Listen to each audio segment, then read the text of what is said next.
Echa dah membebel lah nak ajak aku pergi beli barang umrah. Jom. Assalamualaikum, Cha. Siapa tu bawa? Adalah, jom cepat-cepat. Awak nanti kat Mekah jangan tinggalkan saya. Nanti kat Mekah jangan tinggalkan saya Ya, ajaklah saya. Janganlah tinggalkan saya. Awak semalam masukkan video saya yang cakap-cakap macam gini tu, yang sini gembong ni macam badan katak tu sini gembong ni. Bagi tahulah dulu. Awak ni saya dah ajak dari hari tu dah. Dah 3-4 kali saya ajak pergi beli barang anak. Cepatlah. Kita pergi yang dekat-dekat sini je, dekat dengan bandar ni, Serta Topika tu pun okey dah.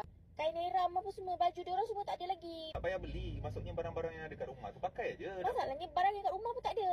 Penatlah ajak, hari-hari ajak. Hari Khamis dah nak terbang dah. Ini hari Selasa Esok dah nak gerak KL. Okey?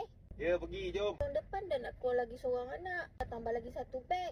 4 orang lah saya settlekan. Bukan nak tolong-tolong kemas. Memang tak tahu kemas sendiri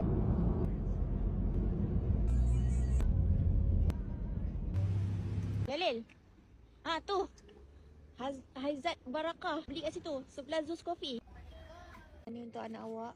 Kids Ihram. Oh, ini yang kecil. Ni untuk budak kecil. Kecil sangat lah. Anak awak tu, no, seorang tu gemuk. Boleh ni. Boleh lah tu. Boleh ambil yang besar kot. Boleh lah. Boleh lah ni. Yang cuma tinggi dekat bawah tu, tapi senang berjalan lah. Ini kena pakai tali pinggang ni. Kalau terlucut, dek. Terjuntai, dek. Dekat tengah-tengah Kaabah, dek. Tengok belakang. Okey. Okey, Tanaish pula. Nafsyah tak muat je. Nafsyah tak boleh. Masya tak boleh. Nafsyah tak boleh. Nafsyah kena pakai yang besar. Tolong akak ni buka yang besar pula. Badan dia tinggi lah. Dia tinggi. Kain muat. Badan tu lah. Dia nak kena lapik sampai belakang. Tapi kalau nak pakai lama, kena ambil yang besar. Icat pun pakai yang besar. Ambil yang besar lah dulu. Ni tali pinggang nak belikan diorang tak? Yang terlucut kan, kat tengah-tengah Kaabah tu kan. Nak beli warna apa? Hijau putih? Hijau lah macam orang tua-tua zaman atuk saya. Ambil yang putih lah. Beli apa-apa tak?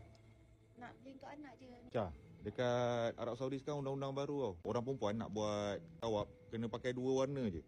Hitam dengan putih saja. Oh, serius lah? Betul. Undang-undang baru. Okay, Cah, yang putih dengan yang hitam ni.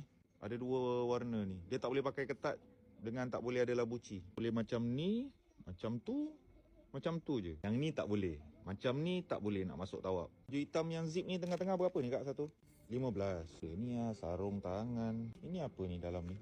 Yang ni mah, ni sarung tangan juga. Asal barang perempuan banyak? Sarung kaki. Sarung kaki? Ya. Tangan dah tak cukup sarung, kaki pun sarung juga. Aku sarung kau apa? Gambar saya punya L. Saya nak 2 hitam dengan 2 putih. Budak-budak pun elek sama macam awak je badan dia orang. Perut buncit masing-masing. Perut siapa buncit? Perut awak lah. Tak sedar dia punya perut yang buncit, dia cakap perut kita.